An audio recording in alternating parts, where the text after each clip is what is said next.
नमस्कार, कशा आहात सगळे? माझ्या चॅनलमध्ये तुम्हा सर्वांचे खूप खूप स्वागत आहे. तर आज आपण मस्त गावरान पद्धतीची आणि झणझणीत अंडा करी कशी करायची ते बघणार आहोत. सर्वप्रथम या ठिकाणी 2 कांदे उभे चिरून घ्यायचे, जे आपल्याला भाजून घ्यायचे.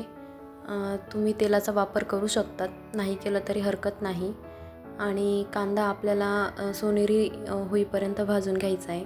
त्याचबरोबर कांद्यासोबत आपल्याला कोथिंबीरीची देठ, खोबरं, लसूण, आलं या ठिकाणी आपल्याला व्यवस्थित भाजून घ्यायचं आहे. गॅस लो टू मीडियम ठेवायचा आहे. खूप जास्त फुल नका ठेवू, जेणेकरून आपलं काय होतं ना की कांदा जळण्याची शक्यता असते त्यामुळे. आणि खोबरं मी या ठिकाणी खोबऱ्याचे काप करून घेतले. तुम्ही या ठिकाणी खोबऱ्याचा कीस वापरला तरीही चालेल. तर अशा प्रकारे आपलं जो अंडा करीसाठी लागणारा जो मसाला आहे तो भाजून या ठिकाणी तयार झाला आहे. जेव्हा मी अंडा करीचा मसाला भाजायला सुरुवात केली होती ना, त्याचवेळी मी दुसऱ्या गॅसवरती जवळपास 4 ते 5 अंडी उकडायला ठेवली होती कुकरला लावून. तुम्ही पातेल्यामध्ये किंवा एखाद्या पॅनमध्येही अंडी उकडून घेऊ शकतात. अंडी उकडायला फारसा वेळ लागत नाही, पण मी लावली कुकरला. मी नेहमी कुकरलाच लावते. बऱ्याच जणांचं काय होतं ना की जेव्हा ते अंडा करी बनवतात त्यावेळेस त्यांचा जो अंडा करीचा जो रस्सा असतो तो वेगळा आणि पाणी बाजूला होतं. तर असं होऊ नये म्हणून तुम्ही माझी रेसिपी फॉलो करा. ही जी समस्या आहे ना अंडा करीची करी वेगळी आणि पाणी वेगळं होण्याची, ते उद्भवणार नाही.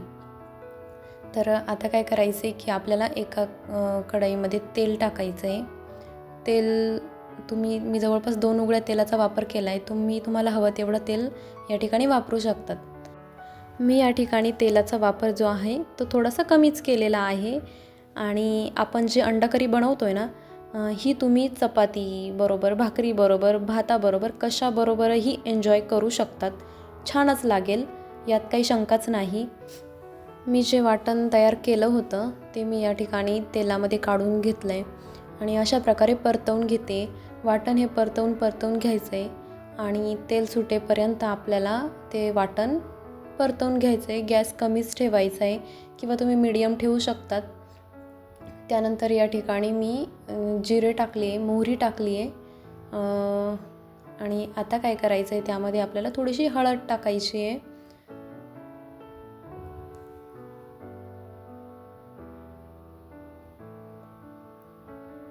तर हळद टाकल्यानंतर या ठिकाणी मी कांदा लसूण मसाला टाकते आहे. कांदा लसूण मसाला टाकल्यानंतर थोडंसं लाल तिखट आणि त्यानंतर थोडीशी आपल्याला तुमच्याकडे धना पावडर असेल तर धना पावडर टाकू शकतात, नसेल तर काही हरकत नाही. आणि आपण जो घरगुती काळा मसाला बनवतो ना, तो या ठिकाणी टाकायचा आहे. तुम्ही तुमच्या तिखटानुसार, तुम्हाला किती तिखट हवं आहे, किती फिक्कं हवं आहे, त्यानुसार तुम्ही काळा मसाल्याचा वापर करू शकतात. यामध्ये तुम्ही जो अंडा करी मसाला मिळतो ना, तोही टाकला तरी चालेल. नसेल तुमच्याकडे तर हरकत नाही. तुम्ही माझी रेसिपी फॉलो करा, उत्तमच लागेल. आणि बघा तुम्ही आपल्या मसाल्याला, आपण जो मसाला टाकून परतवून घेतलं आहे, किती छान तेल सुटलं आहे. असं व्यवस्थित परतवून घ्यायचं आहे, कारण कधी कधी मसाला जो असतो ना तो खाली कढईला लागण्याची शक्यता असते. त्यामुळे गॅस आपल्याला मीडियम टू लो ठेवायचा आहे. त्यानंतर यामध्ये कोथिंबीर टाकायची आहे आणि थोडंसं आपल्याला परतवून घ्यायची आहे. जेव्हा आपल्या करीला जेव्हा तरी येईल ना, तेव्हा ती कोथिंबीर तरीवरती खूप छान वरती तरंगते. त्यानंतर चवीनुसार मीठ टाकायचं आहे तुम्ही आणि पुन्हा एकदा आपल्याला असं परतवून घ्यायचं आहे. परतवून झाल्यानंतर मी एका गॅसवर गरम पाणी ठेवलं होतं. ते गरम पाणी तुम्ही यामध्ये टाकायचं आहे. आता तुम्ही म्हणाल गरम पाणीच का? तर आपण जेव्हा गरम पाणी टाकतो ना, तेव्हा आपली जी कुकिंग प्रोसेस असते ती ब्रेक होत नाही. कोणतीही भाजी करताना जेव्हा त्यामध्ये आपल्याला पाण्याचा वापर करायचा असतो, त्यावेळेस तुम्ही गरम पाण्याचाच वापर करायचा आहे, कारण आपली कुकिंग प्रोसेस ही ब्रेक नाही झाली पाहिजे. तुम्ही कधी ऐकत असाल की भाजीला चव लागत नाही किंवा भाजी जी असते ना ती खूप पाण्यासारखी लागते. तर असं होऊ नये म्हणून आपल्याला पाणी गरम करूनच भाजीमध्ये टाकायचं असतं. तुम्ही बघू शकता किती छान झाली आहे आणि भाजीला हळूवार उकळीही येते आहे. गॅस कमीच ठेवायचा आहे. आणि आपल्या भाजीची जी कन्सिस्टन्सी असते ना, ती तुम्ही तुम्हाला हवी तेवढी ठेवू शकतात. कमी गॅसवरच आपल्याला आपल्या करीला जी आहे ती उकळी आणून घ्यायची आहे. वरतून थोडंसं कोथिंबिरीचा वापर तुम्ही करू शकतात. आणि अशा प्रकारे आपल्या भाजीला करीला उकळी आलेली आहे.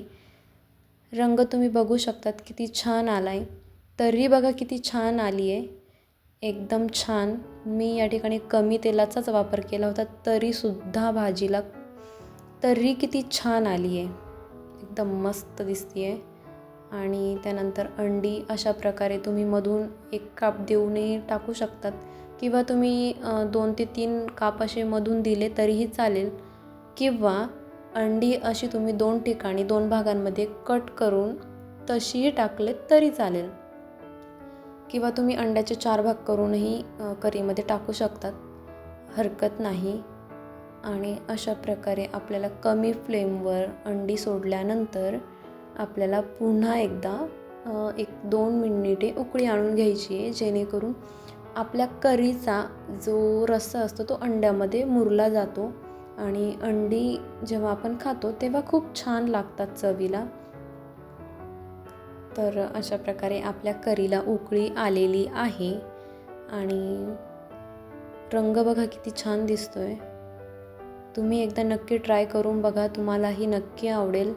आणि आवडल्यास लाईक करा, शेअर करा, आपल्या चॅनलला सबस्क्राईब करा. सबस्क्राईब केल्याने काय होईल, मी जेव्हाही नवीन रेसिपीज अपलोड करेल त्याचं नोटिफिकेशन सर्वात आधी तुम्हाला येईल आणि माझी कुठलीच रेसिपी तुमच्याकडून मिस होणार नाही. अशा प्रकारे आपली झटपट, झणझणीत आणि तर्रीदार अंडा करी या ठिकाणी तयार झालेली आहे.